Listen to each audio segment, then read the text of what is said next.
I see you everywhere, right? You come to AZ to judge. Yes. I seen you at the Connecticut Barber Expo. I think I seen you last year at the Vegas Expo.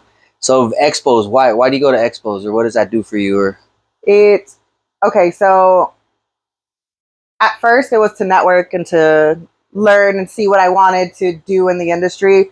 But now, what I use it for is to energize and what is that, motion? yeah, What is that called? The like just get in the groove. Like you're just yeah. like, You just pick up so much energy from all these other people that are doing such cool things in the Yeah. industry, where you're just like, oh my god, I'm ready to just take things over.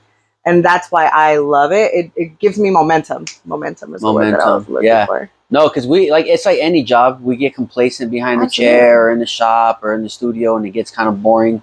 So when you go to compete or you go to just go to the shows, it brings that rush and that Yeah. energy and that And that excitement back. adrenaline rush that Yeah. you get from it.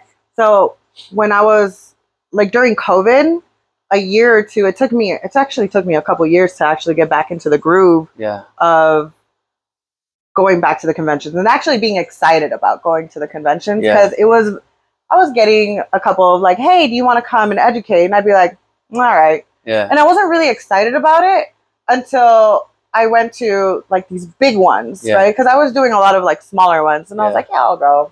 But it wasn't until I started getting to these big ones, and it's all these people that I haven't seen in years. Yeah. And it was cool to reconnect that and just pick off of each other's energy. It's Exactly. amazing. That's why I love going to those things. No, networking.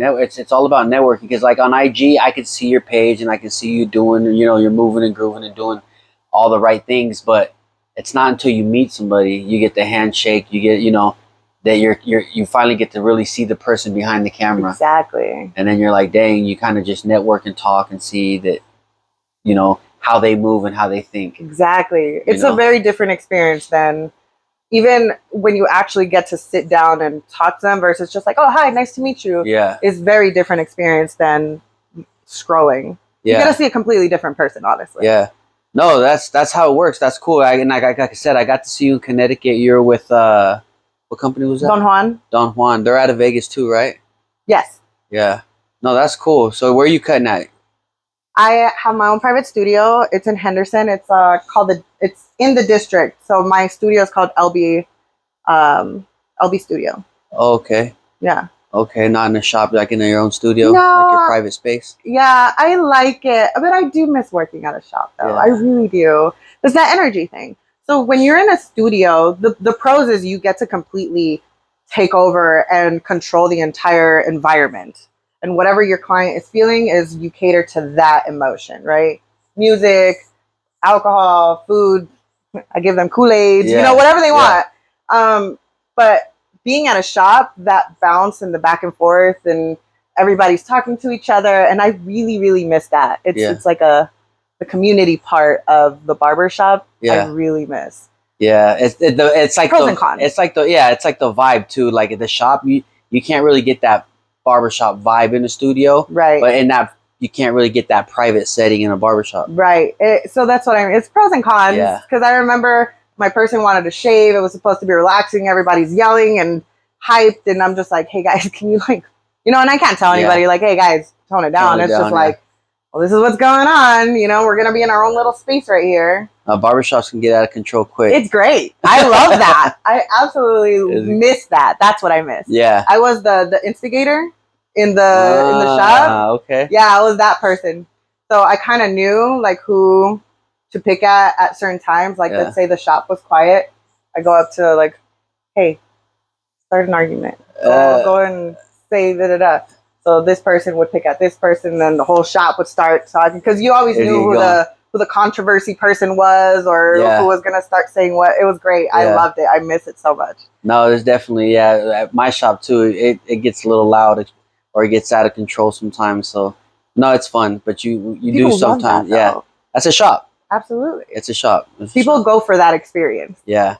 And again, like in the shows though, is like when you, like for me, going to an expo or going to, Connecticut or whatever expo it is, mine, it's just fun because like for me, I get to meet, like I said, the people behind the camera, right?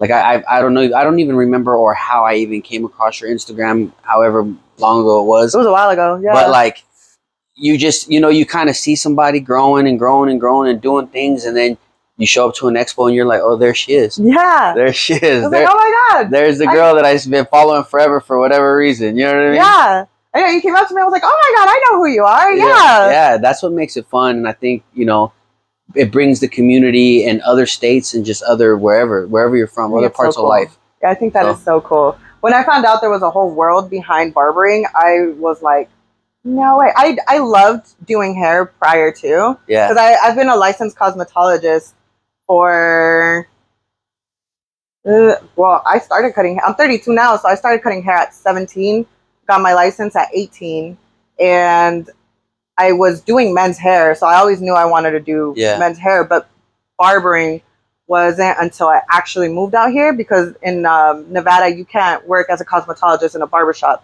unless the barbershop has a special room for you. Yeah. So I was like, don't want to work at a Supercuts. Yeah.